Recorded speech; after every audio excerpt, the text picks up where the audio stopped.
morning. Today we are continuing on in our Fear Not series. Today's Fear Not is not from the Lord.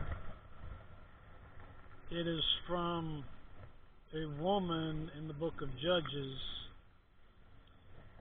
The woman's name is Jael. And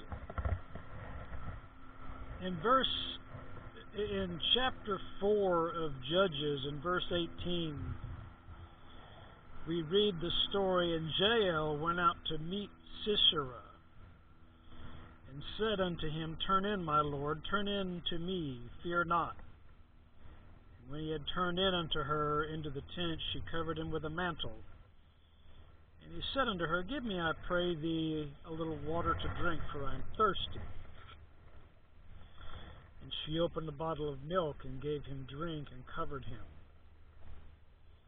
Again he said unto her, Stand at the door of the tent, and it shall be, when any man doth come and inquire of thee, and say, Is there any man here? That thou shalt say, No.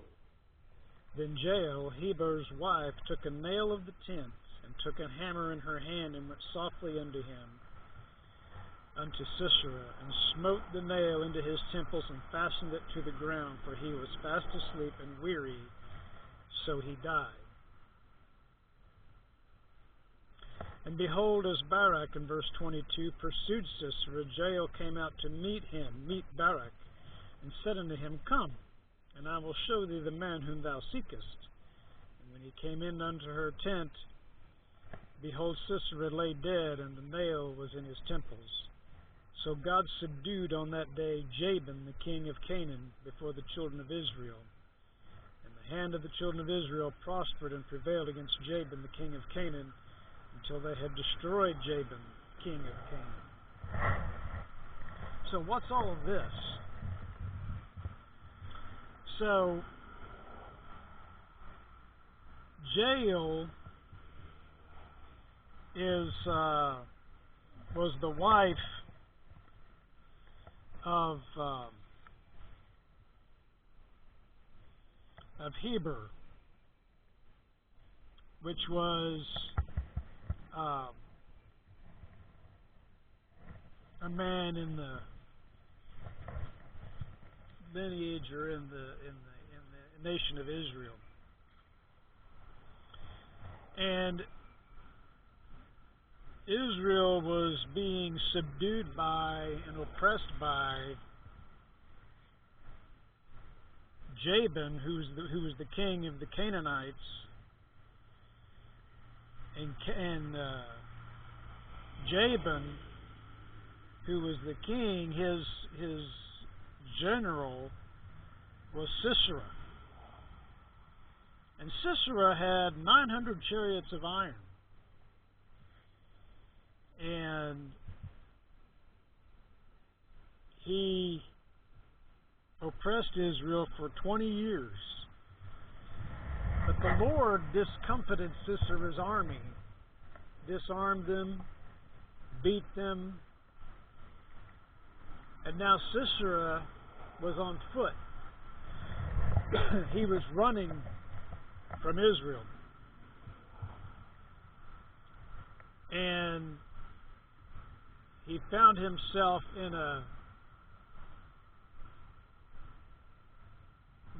running from Israel, and he found himself in a place where he thought he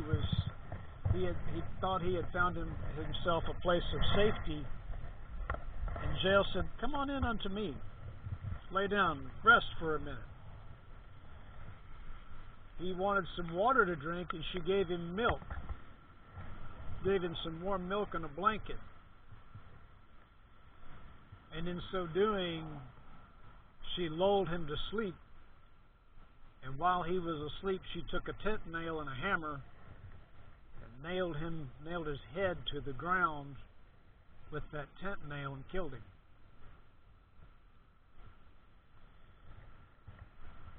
What Jael did was she told Sisera, Do not be afraid. Come on in and lay down. You'll be all right.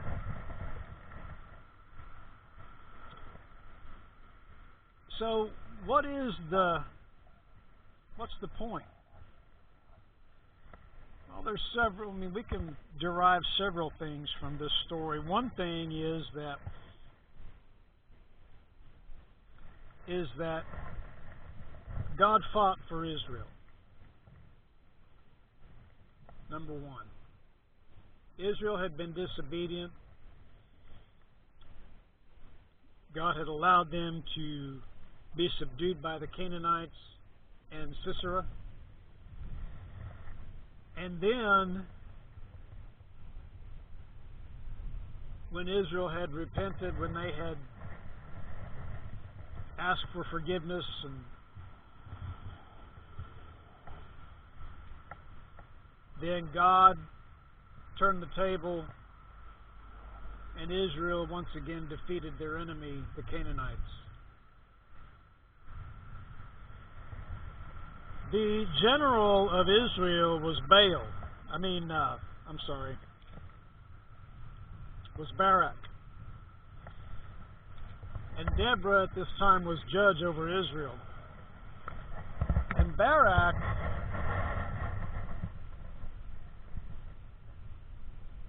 was wanting the victory over Sisera and over the Canaanites. And Deborah told him, God's going to use a woman to do this, and you are not going to get the credit nor the victory. And sure enough, God used a woman with a tent stake and a hammer. And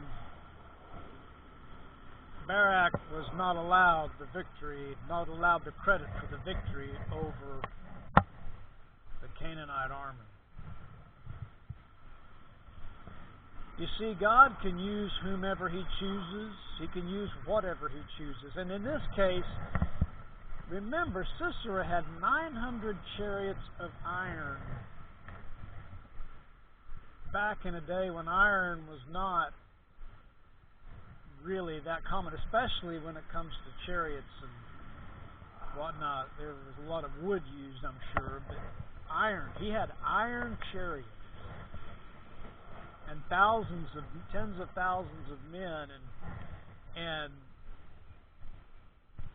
God allowed them to be discomfited. In other words, He allowed them to be in disarray, and in their disarray they became defeated by Israel. And in the disarray and in the discomfort, in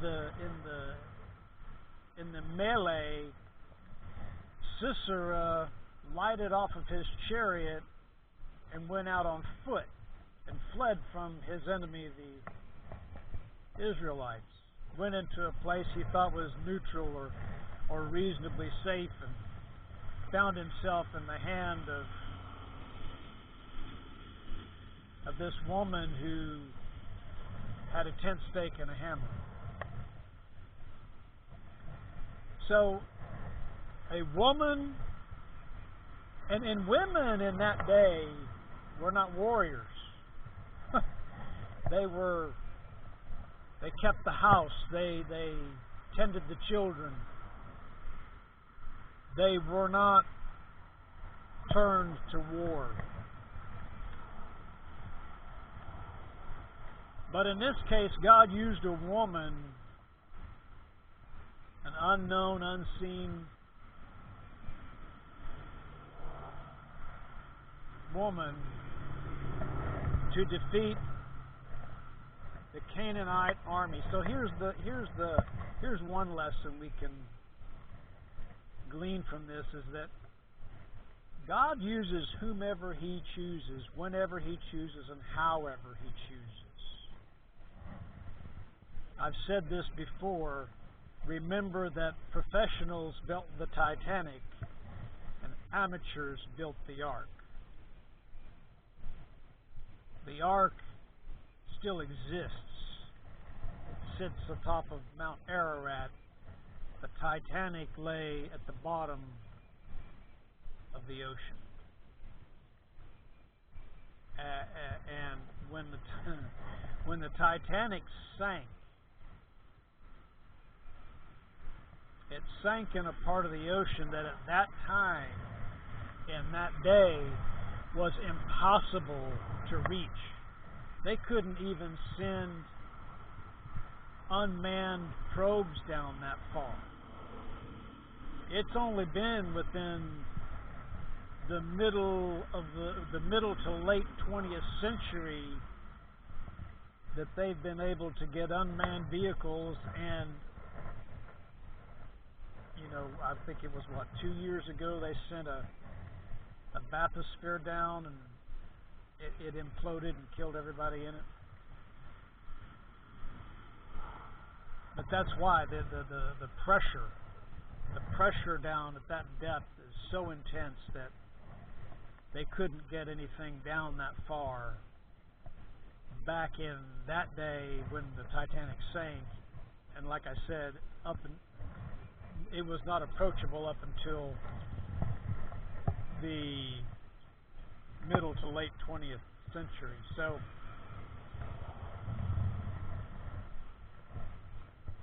when God brings a victory, when God brings a defeat, when God brings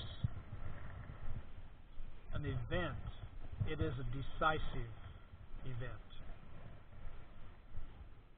When the Titanic was allowed to sink, it sank in water that was impossible to get to at that time. When God brought this victory to Israel, He brought it in such a way that the credit could only go to God.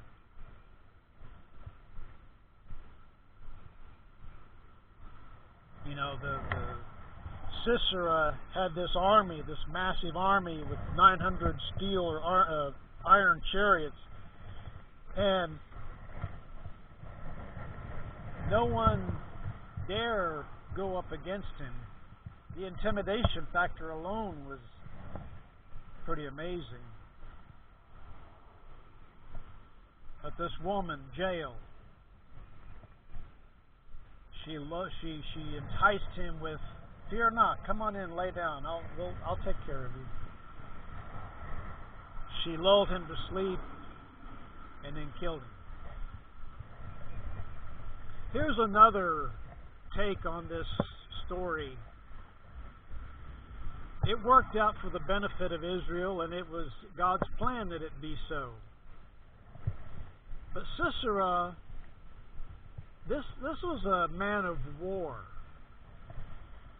And how ignorant and how ridiculous for a man of war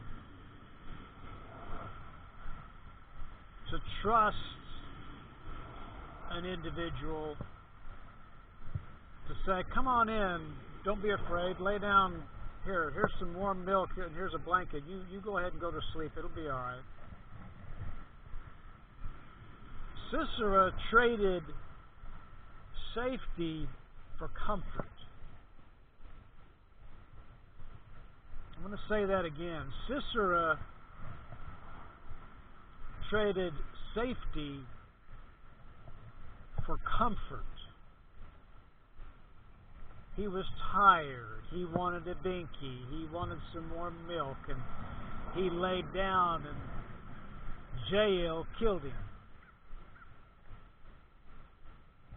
because he was tired. This is and I don't understand. This is a man of war. This is not someone unaccustomed to discomfort.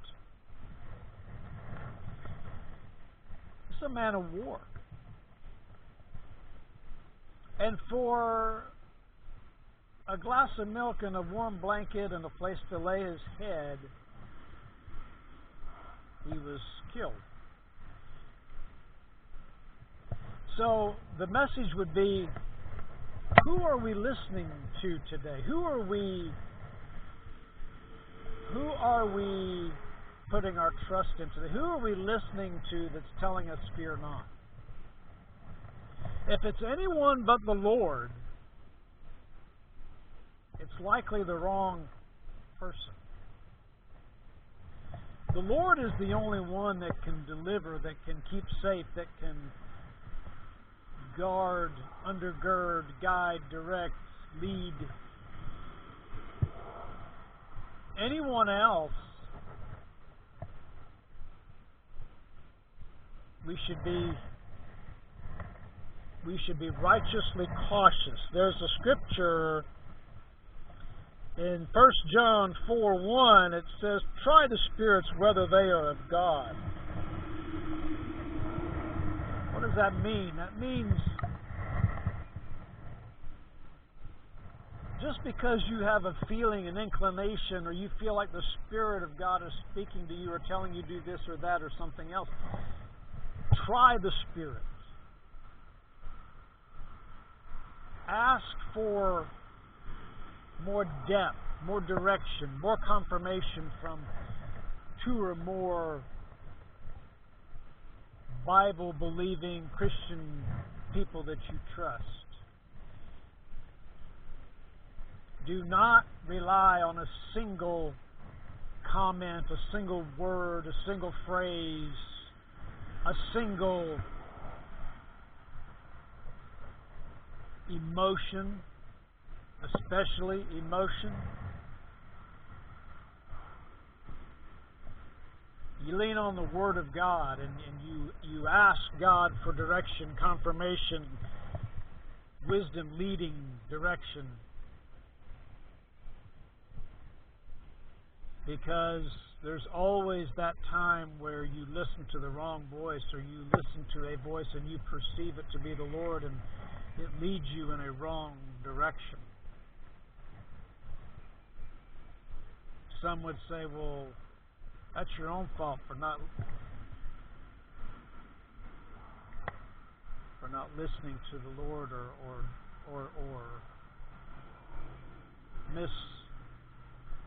misquoting God, or not understanding God. Well, it's easy to say that.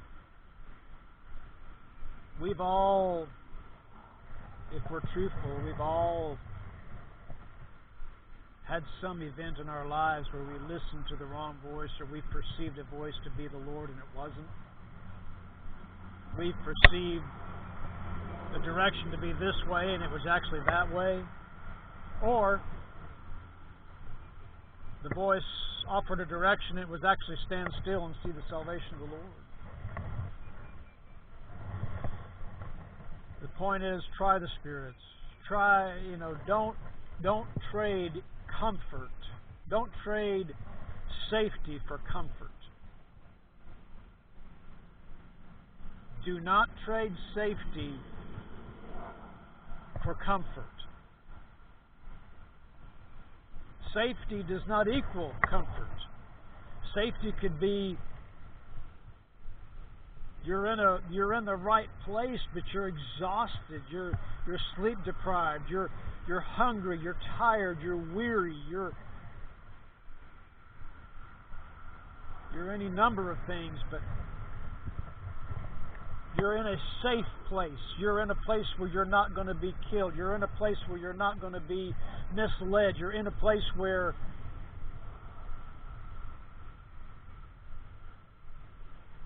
you're given good direction. You're given solid and sound biblical wisdom. You're trained up the way you should go, so when you are old or when you are mature, you are not deceived.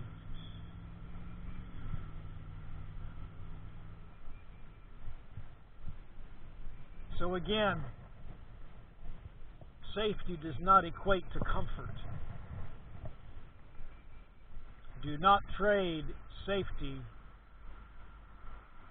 for comfort. I'll share a short story and then we'll pray, but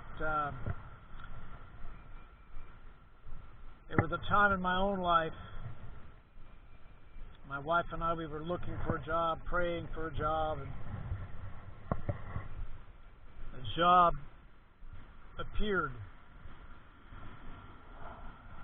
And I had told my wife, I'm not praying anymore for a job. I'm not looking for a job. I'm asking for the Lord to send me the job. Send it to me. And this job came to me.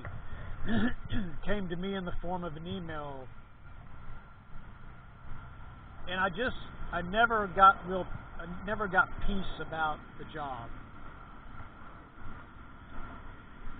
But it looked legit. It was a legitimate job, but it looked like the right direction, sounded like the right direction, smelled like the right direction. But in the back of my mind and in my spirit, I'm thinking, yeah, but what if it's a trap of the enemy? I accepted the job. We sold our home and prepared to move. And through a series of events, I left that job very shortly after accepting the job.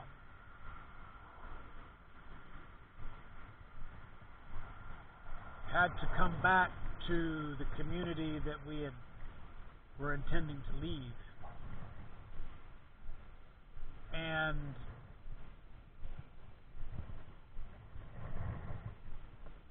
we found ourselves without a home. We had some friends that had an RV. They offered to allow us to stay in the RV for, I guess we were in that RV for either 6 or 8 months, while I searched for another job locally. And I found a job locally within the area. We were able to purchase a new home,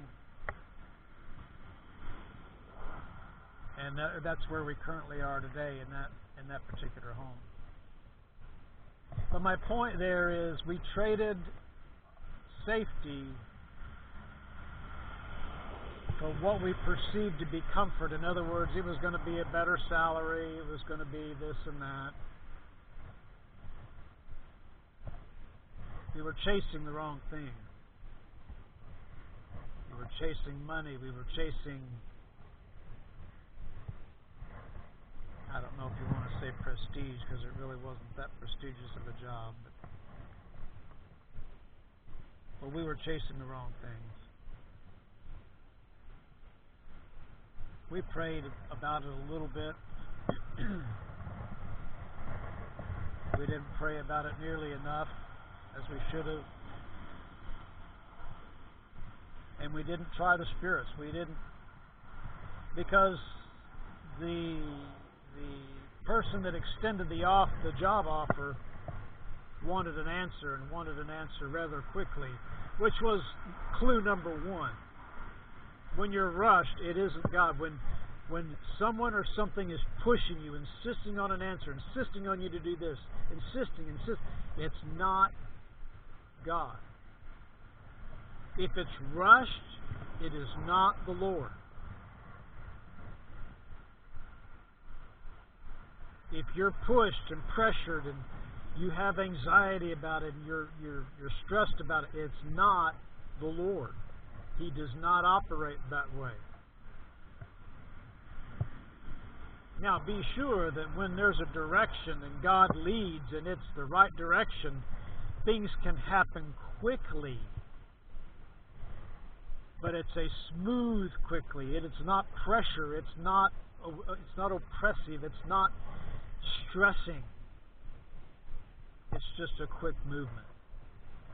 But when someone or something is insistent on an answer, insistent you make a move, insistent that you make a decision, that is not God. That is a clear clue you're headed the wrong direction. Take a step back, pause, tell the instigator or the person pressuring you, I need some time to consider this. I need some time to think about this. I need some time to pray about this. I need some time to discuss this with my wife or my husband or what have you.